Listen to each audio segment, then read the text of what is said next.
Tonight on Nova, Rochester, New York, a fifth prostitute is murdered. Where will the killer strike next? The hairs on the back of my neck started standing up, and I said, this is the guy. I just know this is the guy. Cold, clever, and elusive, serial killers terrify us all. Follow the FBI's elite psychological detectives as they race against time to penetrate the mind of a serial killer.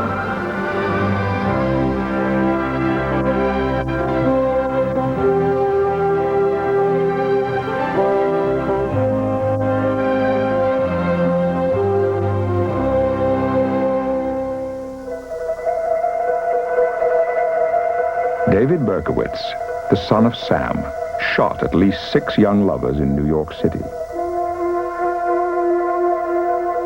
Albert DeSalvo raped and strangled more than 10 women in Boston. And with 13 grisly murders in north central England, Peter Sutcliffe became known as the Yorkshire Ripper. Serial killers grip the public's attention and confront our own private dread. They come in all shapes and sizes, from every walk of life. They're often intelligent and resourceful. They are not driven by such conventional motives as revenge, greed, jealousy, profit, so they do not respond to such conventional emotions as guilt or remorse. They are, therefore, very difficult to catch.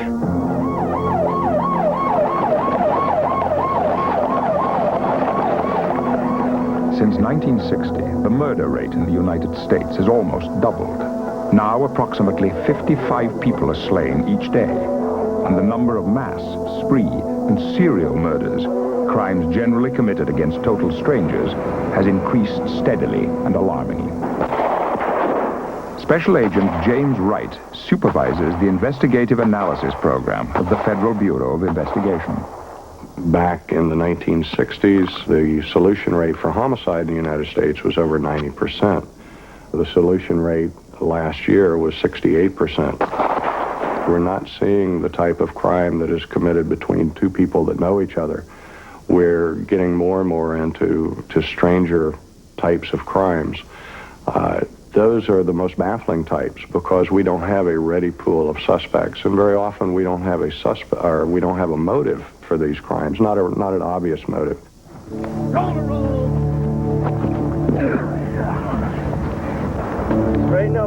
Law enforcement officials across the country must confront the reality of these trends and seek ways to grapple with them. At the FBI's National Academy in Quantico, Virginia, all of the traditional weapons arrayed against crime are taught and practiced. But non-traditional crimes require non-traditional methods. And serial killers, those who kill repeatedly, are perhaps the most terrifying challengers of all. Greg, how you making out, Roger? In a suite of offices, 2 floors below the ground, a small and elite group known as the Investigative Support Unit journeys into the very heart of darkness, into the minds and motivations of serial killers.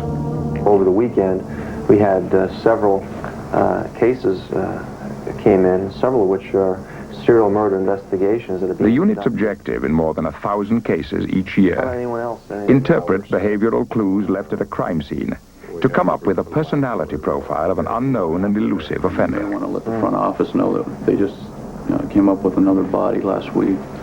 So they've had 4 killed in the last 2 weeks. This technique grew out of a pioneering study begun in 1978 of multiple murderers and other violent criminals. Its key contributor was Special Agent John Douglas, now the unit's chief. You interview the subjects, what they'll tell you is the thing that was really appealing to them was the hunt. The hunt and trying to look for the vulnerable victim. And once they have that victim, and they have that victim under their control, they feel the strength of the power and to control the life or destiny of this victim. They believe throughout their life they have been manipulated, they have been dominated, they have been controlled by others. They have a very, very poor self-esteem. So here, for this one situation now, that was fueled by fantasy, that they can get a victim, they can be in control, they can orchestrate whatever they want to do to the victim, and they can decide whether or not this victim should live or die, or how the victim should die. It's up to them.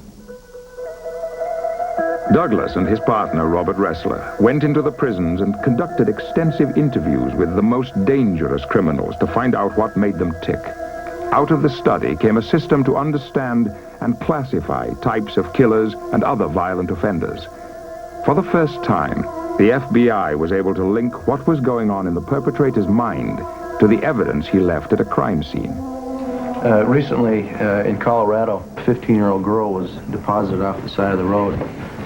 Same signature kind of aspect with the way the body was deposited, the type of ligature strangulation. There are common denominators which you find with each and every one of these people. They come from generally broken homes. They're the product of some type of abuse. And by the time we begin seeing his first kill, he's somewhere in his early 20s. He has a bad track record. He's been a burglar. He's been maybe involved in rape or rape attempts. And he's been extremely hostile and violent to authority type of figures. The best predictor of future behavior or future violent acting out is a past history of violence. The journey into the mind of the violent offender remains an ongoing quest of discovery. And there are some things that we can use. What is learned is then taught in the FBI Academy's classrooms. Just as an offender leaves fingerprints or other physical evidence at the scene of a crime, the FBI looks for his personality print as well. They're suspicious of others, they're paranoid, they're overly sensitive, hypersensitive to criticism. Investigators are trained to interpret this behavioral evidence to create a profile of the unknown offender. This technique can help police narrow their list of suspects and sometimes suggest active strategies to catch the perpetrator.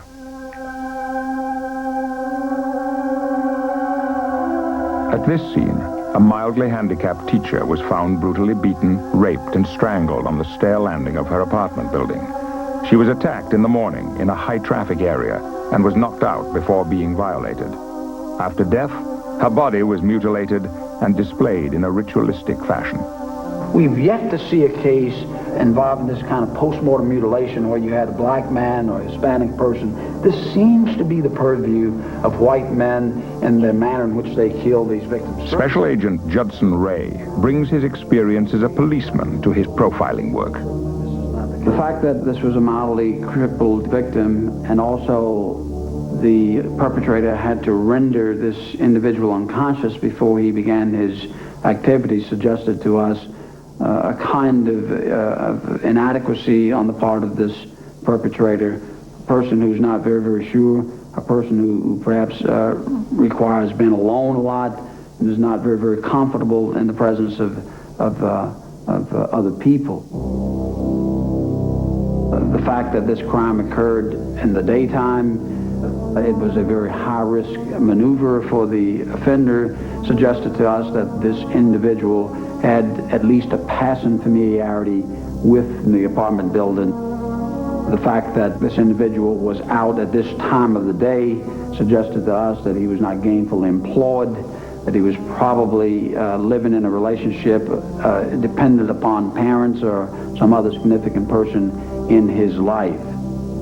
This woman was killed by ligature strangulation, and the item used to fashion the ligature was from her purse. This suggested to us that this individual had no plan of killing and probably was not even aware that he was going to come into contact with this individual on this particular day. There was a unique aspect of this crime. The perpetrator took the earrings from the victim's ears and symmetrically placed them equal distance from her head. This indicated to us that this individual perhaps may have been suffering some sort of psychosis, certainly some mental disorder that would allow the police to further narrow the focus on a particular kind of suspect. The police checked local mental hospitals and found one man who had left without permission the day of the murder. His father had once lived in the victim's apartment building, and in virtually every other respect, he matched the FBI's profile precisely. He was arrested, tried, and found guilty of murder. The program began in the late 1970s when we began conducting the research. Within the FBI, there was still a lot of skeptics. And it really wasn't up until about 1982 in the Wayne v. Williams case in Atlanta that we really got a name for ourselves. We went on site, we did an analysis, we did a profile that described him right down to a T. In 1982, Atlanta was a city under siege. Douglas went to the sites where each of more than 20 black children had been found smothered and strangled. Could this be some type of a conspiracy? Could we have multiple offenders involved? Could we be dealing with some type of group, the Ku Klux Klan or any other type of group who has hatred towards blacks? Generally, with those types of cases, the crime scenes are very, very symbolic. We didn't see that. Douglas felt a white person prowling these black neighborhoods could not have avoided notice, and that told him something. But he also knew that the choice of victim could tell him even more about the type of murderer. To understand the victim, that requires re-interviewing family members and people who are very, very close to that victim so that we can understand the dynamics that is going on between the violent offender and the victim at the time of the assault. Among certain victims, a common profile emerged. Young, adventuresome males, curious and inquisitive children, susceptible to a come-on or a con from the right person. And that person, Douglas believed, would be a black male in his early 20s, homosexually attracted to the boys, and clever enough to gain their trust. Someone this intelligent and manipulative, Douglas surmised, would follow the investigation closely, playing a cat-and-mouse game with the police. We began saying that anytime someone would talk to the press, medical examiners or police, he would respond to that, and he would respond by presenting another body to us. And now the bodies were found in open view alongside of roads where he wanted us to find the victims. Then, when the medical examiner announced that hair and fiber evidence had been found on some victims, Douglas predicted that the next bodies would show up in the river where the water would wash away most clues. A stakeout was mounted. Wayne B. Williams, a self-styled music promoter and police buff, was apprehended on a bridge over the Chattahoochee River, where another body was soon discovered. Hair and fiber from Williams' home matched samples from 12 of the victims, the only 12 Douglas associates with Wayne Williams. During the trial, Williams appeared sympathetic and believable, so the prosecution turned to Douglas's personality profile in an effort to convict him. What I suggested to the prosecutors was to do a "this is your life" story. I wanted to infringe upon his body space. I wanted the prosecutor to get in between the jurors and Wayne Williams. And I wanted to be very methodical and very, very low in his speaking voice. And at one point I want you to say, "What was it like, Wayne? What was it like, Wayne, when you wrapped your fingers around one of the victims' throats? Did you panic? Did you panic?" And Williams said, "No." But then he caught himself and he went into a rage and screaming and yelling, and he started saying, "I know you've got that FBI profile over there, but you're not going to get me to fit that profile."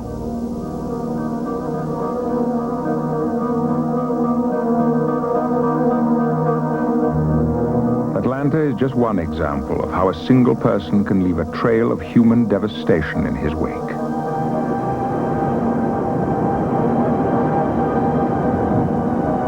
And the FBI believes there is hardly a major jurisdiction in the United States that has not been traumatized by serial killers.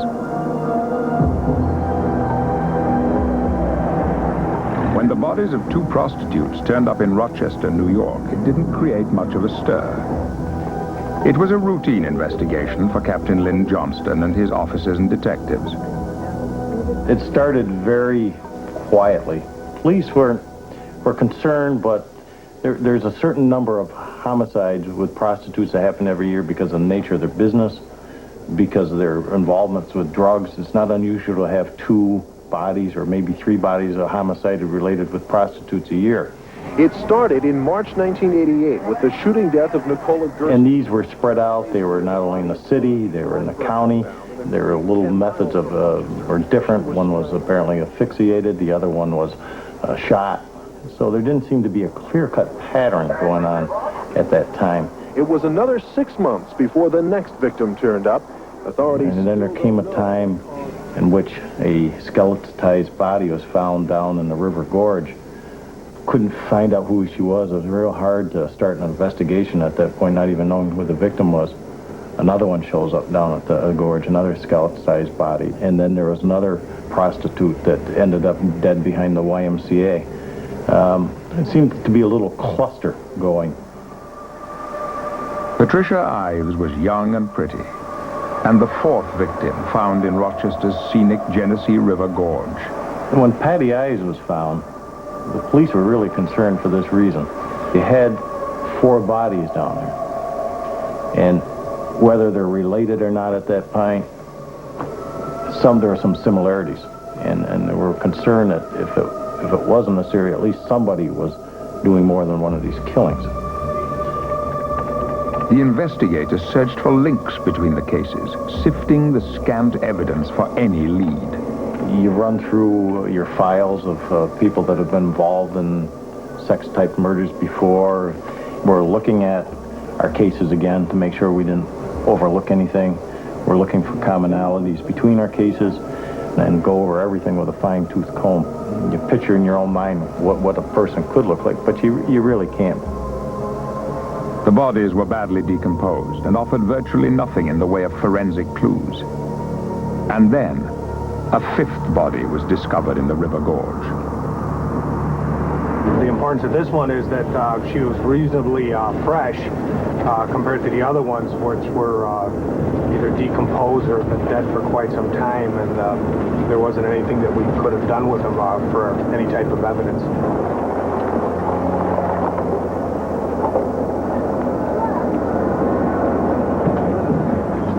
Officer Robert Garland had been the crime scene technician in each of the prostitute killings. We found her way down the hill down here, and it's so steep here we had to call the fire department, and they used ropes to put her in a basket, and we had to drag her up here. And we were very, very hopeful that we would get some physical evidence off the body. Unfortunately, we had totally negative results. Fear and anxiety has area prostitutes drawing their own conclusions. One of the rumors on the streets is it's a John who caught AIDS, and now he's striking back. Maybe the guy feel like this here. He don't know which one of the girls burnt. So he just taking them out one by one. When bodies started to come at a little more rapid rate, we brought in some people from Quantico, Virginia, with the FBI, to look at these cases for us, at the behavior, and to look at it as outsiders that could sit back a little more calmly, think about it a little more rationally, and paint us a picture, if you will, of who our offender might be. Freeze, FBI! Put your hands up! Right there. Now don't move. Don't move.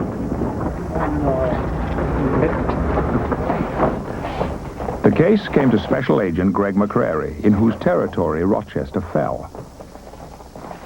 Highly trained in traditional investigative techniques, McCrary had also spent years disciplining his mind and body through the oriental martial art of Shirinji Kempo. It's a case involving a series of homicides in Rochester, New York over the last couple of years. At the Investigative Support Unit's morning conference, he reported the facts to his colleagues. Basically what we're dealing with, we got a series of crimes where the victims were... We told Captain Johnson that we needed the investigative file, or at least a summary of the investigation. We needed the crime scene photos.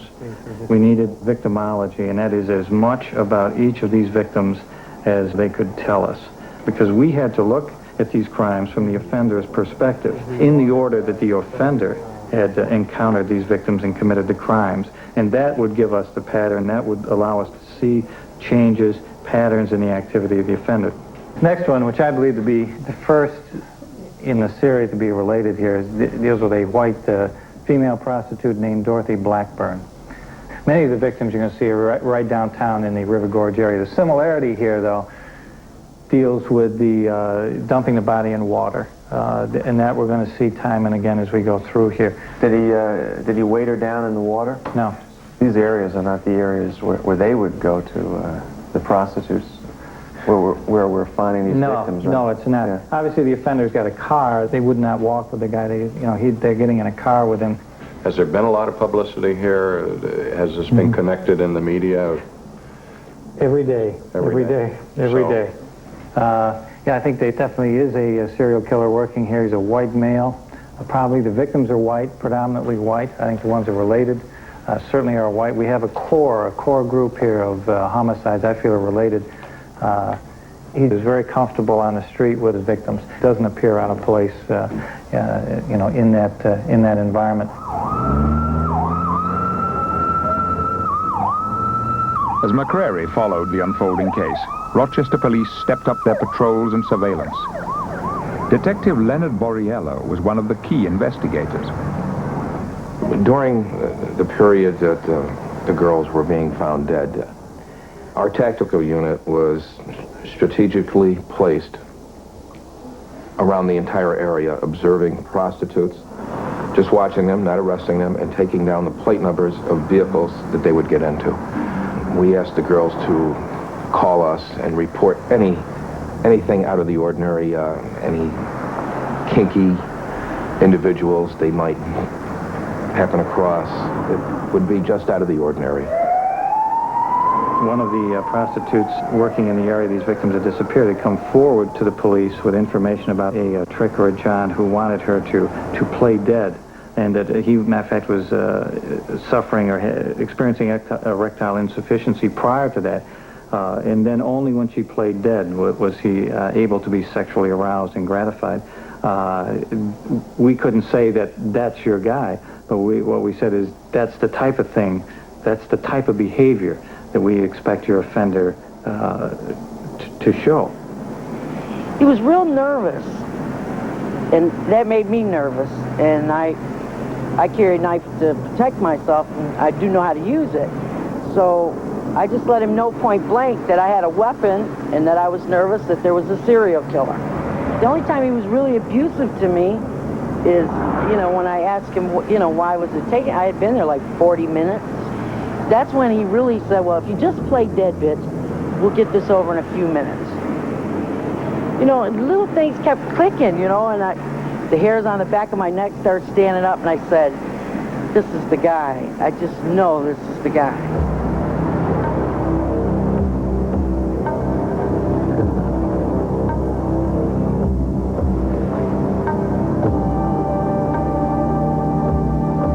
Becoming a familiar scene for Rochesterians. City police, the medical examiner, and a female body found hidden in a remote area. The body, described as a fairly heavy-set white female, was discovered by a man walking his dog around 11 o'clock this morning.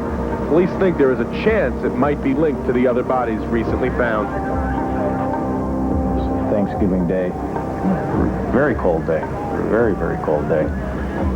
And the medical examiner comes, and we process the scene, and we find out that the body had been eviscerated and cut from the neck to the vagina area, and we're concerned, very concerned. Everybody there, they're low, real low, and spirits are cold, and Thanksgiving Day, another day away from the family, and we don't know what this individual's up to. He seems to be escalating in the type of activity he's doing. We still have no idea who he is.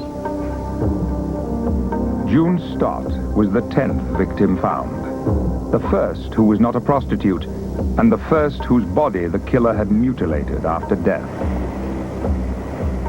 When her body was found late in November, that, I think for the police, for the investigators, was a low point. They just really felt they were looking into the abyss at this point, and it was a very dark time. From our point of view, as paradoxical as it may sound, that was good. That was good news for us, because we had more behavior to work with, more behavior to analyze. June Stott is also the first victim where we have an effort at the post-mortem evisceration. And the question is this part of the same set?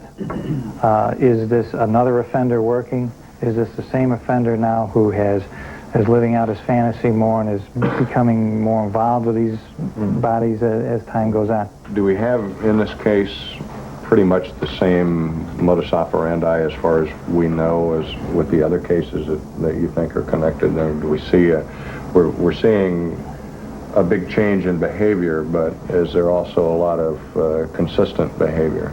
Yeah, there is. I think there's a lot of consistent behavior. My feeling is that this is part of the same series.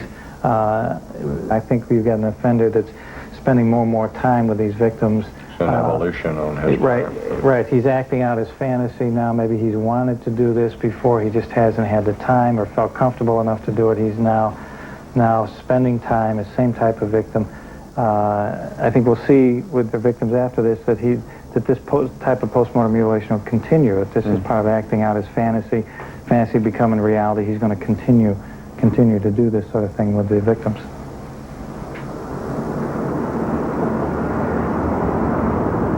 McCrary went to Rochester in early December and reported his conclusions to the investigation team. Do you think he's still going to go for the same type of individuals, like the prostitutes? Yes, he's targeting vulnerable victims.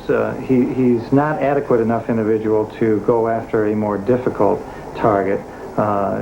These are our initial analysis after a couple days of going through the cases led us to believe that this would be a lone white male. The age would be 30-ish. The victims were late 20s or so. We felt that he'd be just a little bit older perhaps than the victims. The crime scenes themselves reflected an individual who did not panic. The rage was controlled. These were methodical, predatory kind of kills that generally indicate a criminally experienced, a more mature type of offender.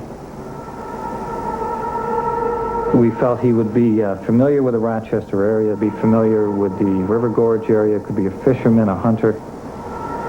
The dump sites and things that he were choosing would be areas he'd be comfortable and familiar with. He'd be a functional individual, he's employable, but the employment would be at a menial level. He's not a person who has a lot of interpersonal skills, does not interact with people in depth in any way. Superficially, he'd be fine. He'd be okay to get along with, and an okay guy to have a beer in the bar with, and there'd be no real problem that way with the guy. Certainly he was driving, he had access to a car, and the car, again, would reflect the personality. This would be a functional kind of a vehicle, no brand new car, not a sports car, nothing like that. That's how he would dress, that would be his demeanor, his clothing overall, a functional kind of guy. And that we talked to the Rochester police. They were stopping people they thought looked suspicious, stopping transvestites. They stopped a guy driving a van. He dressed up as a woman. So we said, that's not your guy. That's not who you're looking for. This offender may appear almost transparent to the officers on the street. They're looking right through him. There's a lot of panic among the prostitutes, a lot of concern, yet he still has no trouble obtaining victims. They get in the car with him. Why do they get in the car with him? Because they don't think he looks like the guy. They don't think he's the guy. Greg, what you're telling us is that this guy is probably going to kill again. Yes, he will kill again. He's been successfully getting the victims to leave with him, no problem, and he'll continue that as long as he feels comfortable doing that. The body was discovered by a deer hunter. McCrary's prediction proved correct. The pattern of killing continued with Elizabeth Gibson, another prostitute. Because prostitutes live such a dangerous and vulnerable lifestyle, they're among the most common victims of serial murderers. And it is emotionally tempting for many of us to feel secure in our distance and detachment. But through their studies, the FBI has shown that many serial killers begin with the most vulnerable of us, children. Christine Jessop was 9 years old when she was murdered in the small Canadian town of Durham. John Douglas knew he had to fully understand this child before he could describe her killer. Christine Jessop case was an interesting case of this young child who was abducted, apparently from her residence or on the way to her residence. And she was about 9 or 10 years of age, and they would later find her, 3 months later, her skeletonized remains about 30 miles away. What was interesting is right away the press and the mayor and the community, the chief of police, everyone is saying, watch out for the strangers, don't take any candy from strangers. And I said, this is not a stranger. I said, this killer lives in this community. In fact, this killer knew Christine Jessop. This little child, just that day, got a recorder, a flute from school, from her music class, and she was real excited about that. When she got home that day, her mother and father were not there, nor her brother, and she was excited. She wanted to show this to someone. It was my understanding, what I felt was occurring. So what she did was, I believe, is she sought someone out in the neighborhood, someone who would appreciate what she is learning in music class. So this person, whoever that person is probably your killer. So lo and behold, when they finally came up with a suspect in the community, he played the clarinet, and he was in a music class. And then he developed some type of a ruse or con to get her away from the residence and to take her to an area where he felt comfortable. And when they found her skeletonized body, there was that recorder lying next to her body. In the grim ledger of crime detection, this is a success story, and an important one, because studies show that many killers who begin with children gain confidence and skill and move on to more challenging adults. The man who is going to become a serial killer, before that first sexual murder, already has a fantasy scene in his mind. It has its origins in things that really happened to him, things he imagined happened to him, things he's Dr. seen. Park Dietz, a forensic psychiatrist, has spent his career studying these men, trying to learn what drives them to their heinous acts. They often make mistakes in the early offenses that they learn from and try to ensure they don't make in later offenses. They often choose more vulnerable victims for the early offenses, such as younger people or people who are physically frail, whereas later they become emboldened and take on more powerful people. And so there are some patterns about how their crimes progress over time. But what is always the case for sexual serial killers is that the fantasy exists before the action. A striking number will have tortured animals in some extraordinary way, or will have been very cruel to children, tying the neighbor to a tree and tormenting the child and inflicting various harm on the child. Something that sets them apart from other children, which is an expression of their early aggression and which shows that they're already thinking in adult-like ways about doing terrible things. Intrinsic and environmental. Dr. Dorothy Lewis, a psychiatrist at Bellevue Hospital, has authored many studies on the links between childhood violence and adult crime. What most of the extraordinarily violent children, adolescents, adults have in common seems to be a vulnerability to impulsivity, to paranoid misperceptions, to distorting what is around them, but also a history of having been severely physically abused, often severely sexually abused, often raised in an extremely violent household. And again, from a psychodynamic point of view, you create a very, very angry child, and yet very few of these kids ever attack the person who has abused them. In fact, many of them don't remember it, put it out of their heads, but they displace a lot of this rage onto other people in their environment, so that the neuropsychiatric problems alone don't make you violent. Probably the environmental factors in and of themselves don't make you a very violent person. When you put them together, you create a very dangerous character. Research has shown there is no psychological formula for creating a serial killer. Ted Bundy grew up handsome and well-educated, charming to those around him, and killed at least 23 women from Washington State to Florida.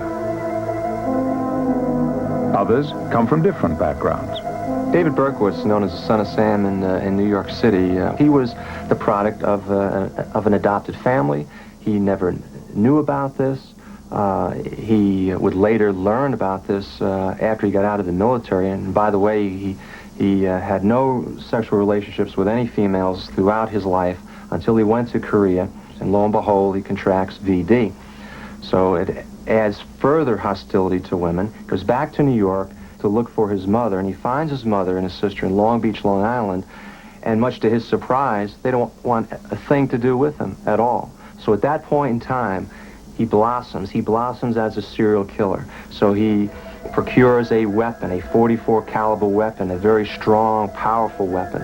So he goes to areas where the victims, his potential victims, are parked in lovers' lanes. What's very, very interesting is he goes, rather than go to the driver's side, which is the threat, it's the male part, he shifts around the car and he goes to the passenger side, so which is telling you, as he's firing into that vehicle in the police type of stance, that his hatred, his anger is directed at the woman. The male is simply in the wrong place at the wrong time. And what he told us, which was very, very interesting, is that he's on the hunt nightly, like so many of these guys. And when they cannot find the victim of opportunity, the victim who's going to be in the wrong place at the wrong time, they go back to the areas where they've been successful in the past. They go back to the crime scene areas. They go back to the disposal areas, and they symbolically roll in the dirt and relive that fantasy over and over again.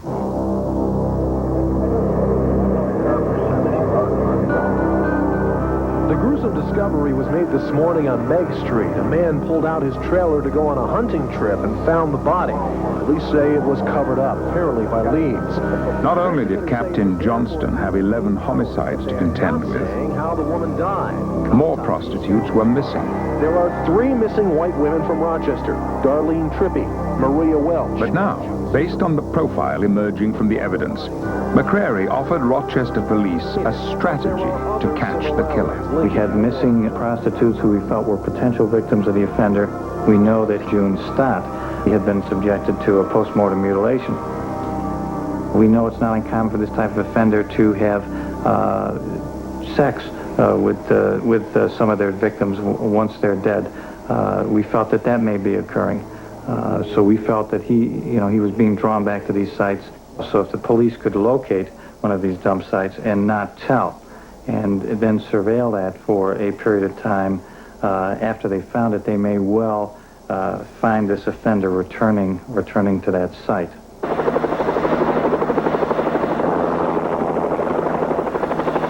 With 3 missing women presumably dead, the profile indicated the killer would be drawn back to the bodies. So McCrary's strategy lay in finding at least one and then waiting and watching. We've been searching in Western Monroe County for several days, concentrating along water, ditches, and along roadways where some of the bodies had been found. The pilots had been up several times and were starting to be convinced that the body was not in the area that we were searching. There came a time during the search that we made a decision to fly from Northampton Park back towards the city of Rochester along Route 31. While flying along Route 31, we finally saw a body.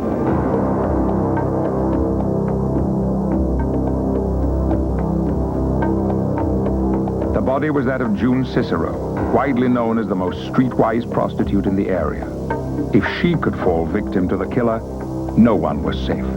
I was back at Quantico when I got a call that the New York State Police helicopter had flown over and found a body in the Salmon Creek area, which was the same creek that one of the first victims, Dorothy Blackburn, had been dumped in, and that there was an individual parked there on the roadside right above, adjacent to the body. As soon as the helicopter appeared, they could see right underneath them, about 15 feet down, was a body.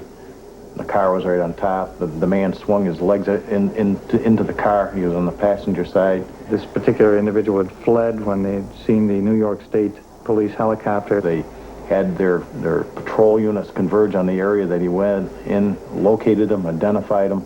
It was some contained excitement on my part. You're always hopeful that it's worked, that you've got the guy, but you're not sure. And we found out that the individual that they saw on top of the bridge was a person known to us now as Arthur Shawcross. McCrary's tactic had paid off. The killer had returned to sexually mutilate another of his victims. Police followed Arthur Shawcross to nearby Spencerport. They stopped him at the nursing home where his girlfriend, Clara Neal, worked. He was taken to State Police Barracks, where he was interviewed by Inspector Dennis Blythe. He was very calm. When I talked with him, Art, I asked him, do you know why we stopped you? And why we want to talk to you? And Well, I assume it's because I don't have a driver's license. And he was very cool and very calm. So I asked him, you've been very cooperative. Geez, I'd really like to take your picture. Well, why do you want to do that? Well, I just know you want to cooperate. Oh, okay, fine. And so at that point, I just had him stand up against the wall. And I asked him, smile. And he let me take his picture. We then took this picture and put it in with 5 other photographs. They showed me like 6 pictures in a little composite thing, and they told me, oh, take your time. I said, I don't have to take my time. This is the guy. It was him, It was him. Joanne Van Nostrand not only identified Shawcross as the man who had picked her up, but also as the one Elizabeth Gibson had been riding with the night she was murdered. We felt that this type of offender would need to be confronted with evidence that he would not confess unless he felt strongly that there was some evidence that linked him to the crime, that this was a mature offender, more experienced offender, and that he would need to be convinced that we knew what he had done and were able to prove it. We had a lot of ammunition to question him about regarding the first case that we talked to him about, which was Elizabeth Gibson, which was supplied by Miss Van Nostrand. And I think it was 28 minutes before we got the first confession. It was probably the longest 28 minutes I've ever gone through. I mean, we were both very nervous because we knew we had the killer, but we wanted a confession so badly. You have to know when that moment is, they're at the top and they're ready to go over. And what brought him over the top was we started talking to him about his girlfriend, Clara. And I told him, and the whole time I'm patting him on the leg. I says, I would hate to think that Clara's involved in this. And he put his head down and he says, no, Clara's not involved in this. And at that point, you know you've got him. Yeah. I think he probably loved Clara enough not to get her in trouble for something he was responsible and his wife for. Rose. Because he knew he did it, and he thought we could definitely prove, that Clara's car was at the scene of the crime. So he wasn't going to leave her hanging on a limb. And he also gave himself a reason and a defense for killing Elizabeth Gibson by stating she started scratching his eyes and digging at his eyes. And then he also stated that he put his forearm under her chin and throat area and may have pressed down a little bit too hard because of his size. Accidentally killing her. And then he said he tried to give her mouth-to-mouth resuscitation and crying because he felt so badly that she had died, which I doubt very, very much. No. And as he put it, why did he kill these girls? Taking care of business. And that's exactly what he said, taking care of business. No remorse whatsoever. No. Very calm, very easygoing, a friendly somebody. And he never said nothing out of the way to anybody to get you nervous or upset or nothing. Sources tell Eyewitness News that Shawcross worked here at G&G Food Service on Main Street for about a year. His boss says he was quiet, kept to himself, and a good worker. But he also said he wasn't aware Shawcross had a prison record. Arthur Shawcross's troubles with the law began in 1969. He was convicted of burglary and arson in Watertown, a small community north of Syracuse. Less than a year later, he was arrested again and admitted killing a young boy and girl in his hometown. Both were strangled and the girl was sexually molested. Shawcross served 15 of a 25-year sentence. He won an early parole after the parole board denied his freedom 8 times. Shawcross ended up in Binghamton, where he stayed only 2 months. An angry community mounted a campaign against him, and Shawcross was relocated to Rochester. A year after his arrival, the killing began again. As soon as the suspect was in custody, the FBI began assessing its profile. Arthur Shawcross was a calm, nondescript person, easy to overlook, who did live and work in the city in a regular but menial job. He was an avid hunter and fisherman who was friendly and personable on a superficial level. He liked to drive for long periods in an ordinary, functional car. He did return to spend time with the bodies of his victims and to mutilate the later ones to fulfill his own inner desires. But the profile was wrong. on one important count. The area where we were most errant here in this thing was with the age of the offender. We felt he was late 20s, early 30s. What happened was he was, of course, 45. The difference being that he had been in prison for that 15-year period. And that really is simply like putting him on pause or putting him on hold for a 15-year period. So when he was released 15 years later, he really picked up just where he left off. He told us altogether 11 women that he had killed. There may possibly be more. We'll probably never know that. He also told us that he would bring us out, which he did, and show us physically where he had dumped 2 bodies that hadn't been located yet. And we asked him, take us the way you took them. And he took us street by street, and he remembered every detail of the streets. And we've got the flashlight, we're going like this trying to find her, and we can't find her. So we go back and, all right, come on, where is she? She's right there. Come on, show us. Where is she, Art? And he takes the flashlight and right at our feet, and there she is, face up. The water was a little about 6 inches under the water. And it never bothered him.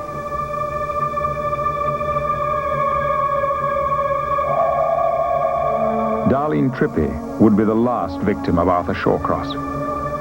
The next day, he was arraigned in Rochester City Court and charged with murder.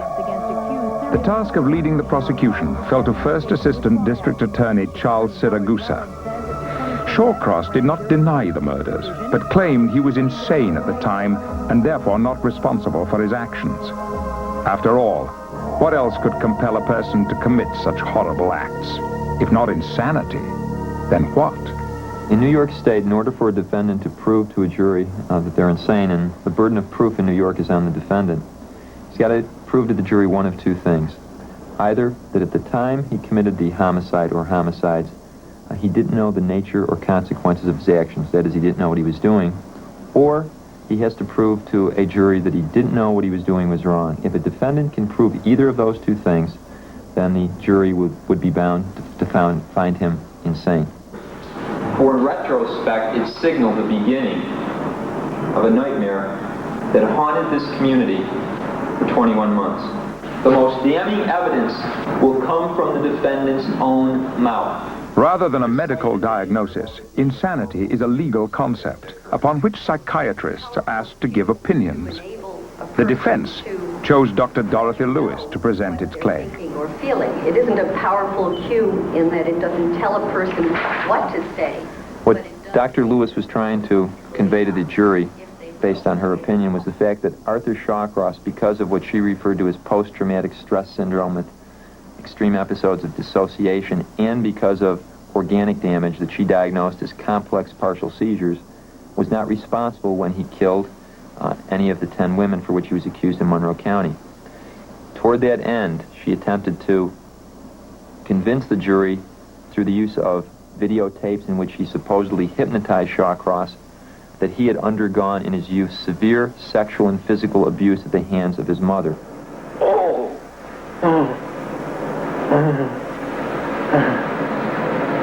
I can't walk. Why can't you walk, Barney? I can't get up. Why can't you get up, Barney? Why?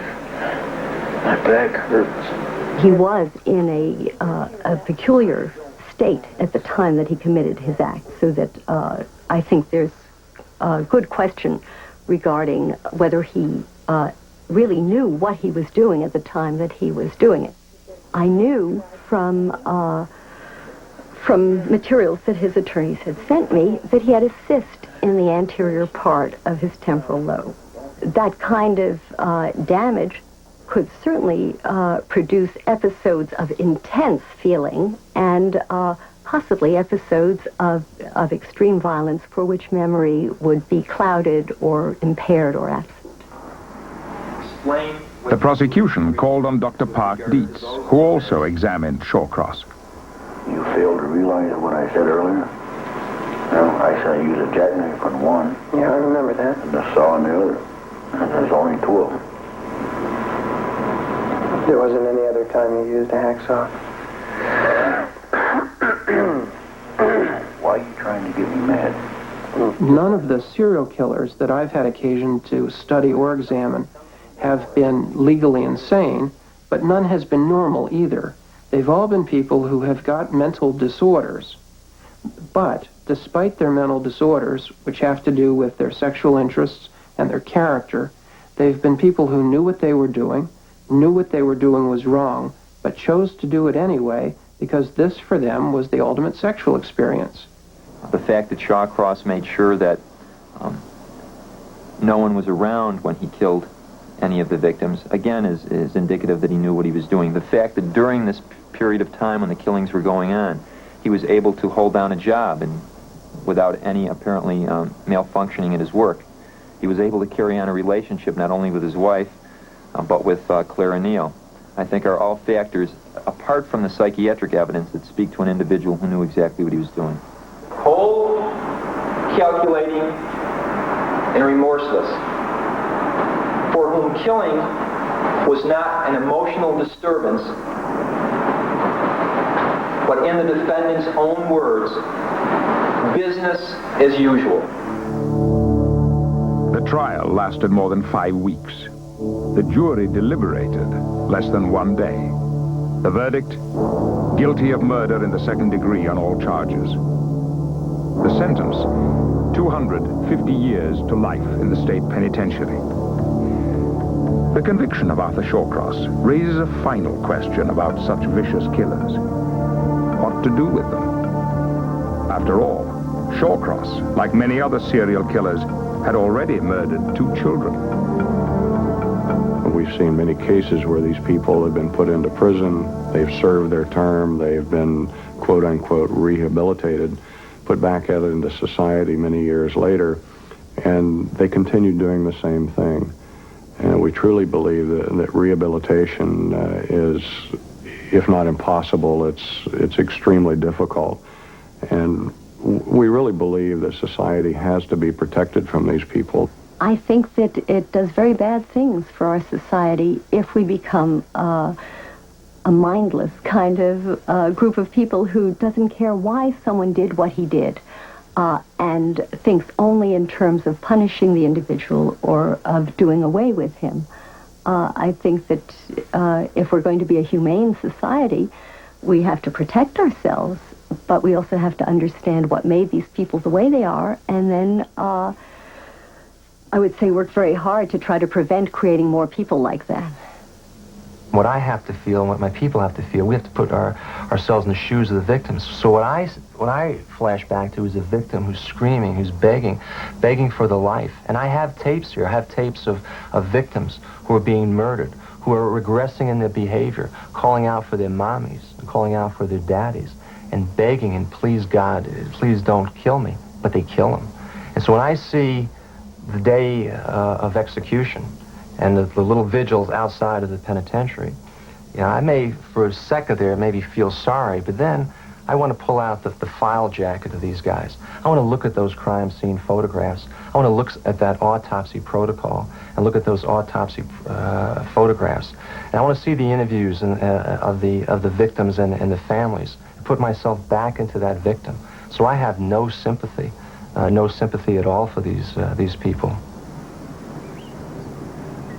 The cases that come to us are certainly the worst of the worst. We see what some human beings have the capability of doing to their fellow human beings, and it almost defies description. It's not pleasant work. It's not pleasant material that we deal with on a daily basis, but it is something that I think we all get some satisfaction out of, and we have to take that personal satisfaction for everything we can get from it. Law enforcement officials must grapple with the new realities of their work. Brutal, senseless acts committed against seemingly random strangers have come to characterize a particular evil of our age. Serial killers are, by definition, successful killers who learn from their own experiences as they go on to increasingly more gruesome crimes. It can only be hoped that the men and women who study and hunt them down are learning even faster.